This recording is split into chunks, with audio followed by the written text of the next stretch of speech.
Welcome to this explainer. Today, we're stepping back in time to look at a truly fascinating, high-stakes set of historical documents.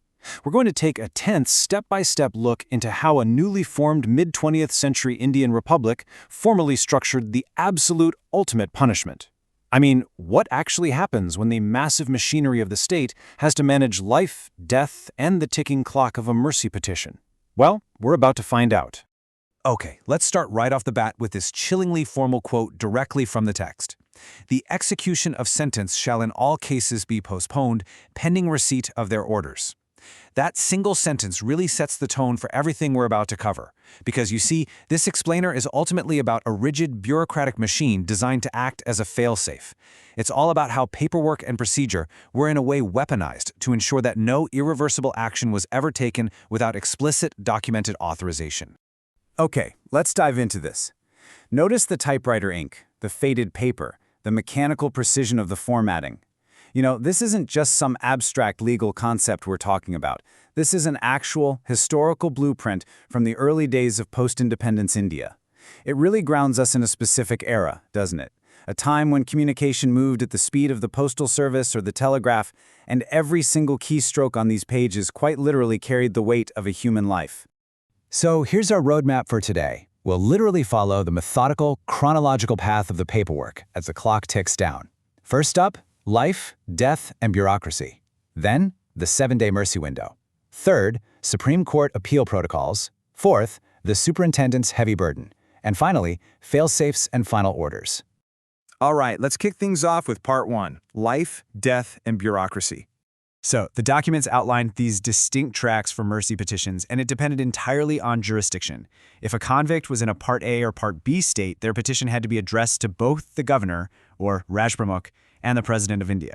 But if they happened to be in a Part C state, it completely bypassed local leadership and went directly to the president. Think about what that actually means for a second. In this transitional mid-century map of India, a person's life or death appeal path depended entirely on a geographical boundary. Crazy, right? Let's move to and see how this builds into an exact, inflexible chain of command.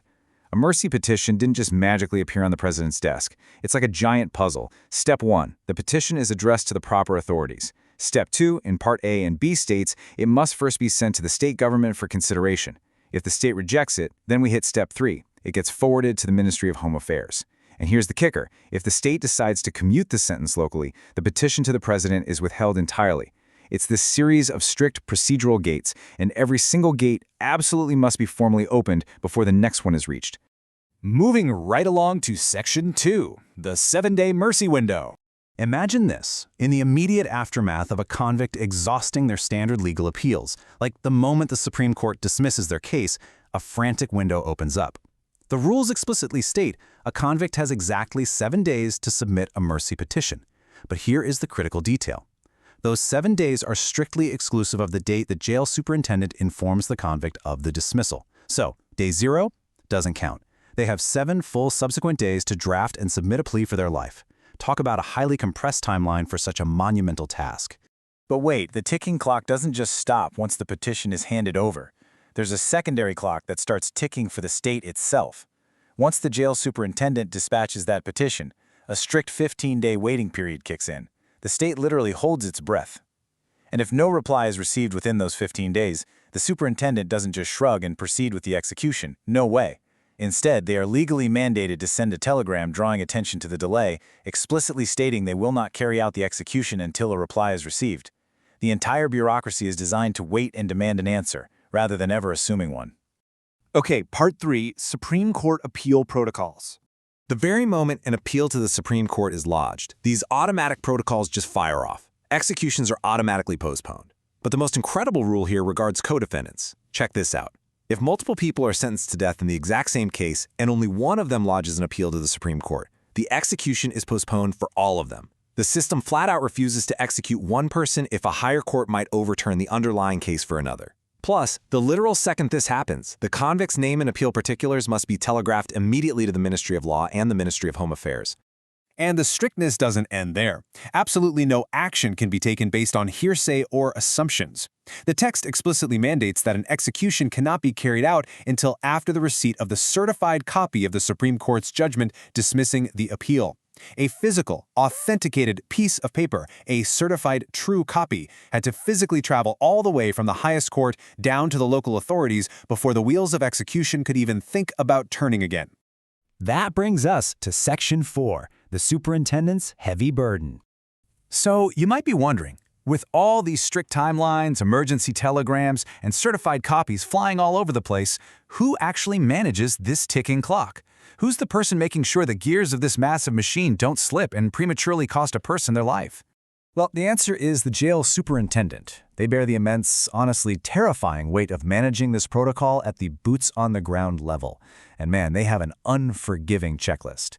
They must personally inform the convict of their exact appeal rights the second a death warrant arrives. They have to mathematically track that 7-day mercy window. When a petition goes out, they have to officially certify in writing that the execution is stayed. And as we saw just a minute ago, they are the ones forced to actively pester the government if it goes silent for 15 days.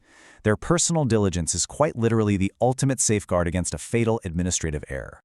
Now, what's really interesting about this slide is what happens at the absolute 11th hour. The rules contain this stunning contingency.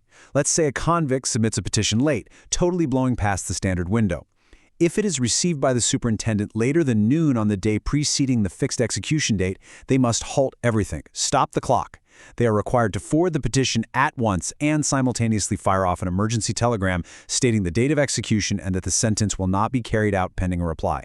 The whole system bends to accommodate a last-second plea, forcing a full stop just hours before the gallows. Finally, let's wrap up with Section 5, fail-safes and final orders. So the instructions outline very specific communication methods, totally dictated by the technology of the mid-20th century. When the president issues final orders on a mercy petition, the Ministry of Home Affairs sends out the acknowledgments. But look at this fascinating contrast. For the government of Assam, all orders must be communicated and acknowledged by telegram. But for other states, if the petition is rejected, they just use an express letter. Why the difference? Well, Assam's rough geography made standard mail way too slow for matters of life and death. The state had to utilize the fastest tech available at the time, the telegraph, to ensure final orders actually arrived before it was too late. But even in a system this rigid, there are always caveats. What if a petition is submitted totally, hopelessly out of time? Well, the documents state that local governments do have the discretion to just withhold late petitions. However, there's a massive override. They must forward late petitions to the president if the case has a political character or if it's one where considerable public interest has been aroused. It just goes to show even a cold bureaucratic machine recognizes that some cases transcend standard procedure, requiring the highest level of political and public scrutiny before the final curtain falls. I want to wrap up our explainer today with this incredibly powerful clause tucked right away in the final instructions for superintendents. It states that if it comes to their knowledge at any time before execution that, quote, altogether exceptional circumstances have arisen which plainly demand a reconsideration of the sentence, the superintendent is at liberty to report this by telegram and completely defer the execution. After pages and pages of strict timelines, rigid hierarchies, and mandatory wait periods, the protocol leaves an escape hatch. It empowers individual human judgment to pull the emergency brake and override the entire bureaucratic machine in the final hour. And I think it leaves us all with a pretty heavy question. What exactly defines those exceptional circumstances when the clock is almost completely run out?